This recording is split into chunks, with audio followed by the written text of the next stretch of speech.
తెల్లవారక ముందే పల్లె లేచింది,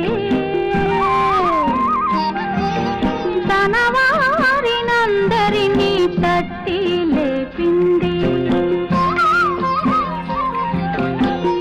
ఆదమరచి నిద్రపోతున్న తల్లి కోడి అదిరిపడి మేల్కొంది, అదే పనిగా కూసింది. తెలుగు దుస్తులేసుకొని సూర్యుడు తూర్పు తలుపుతో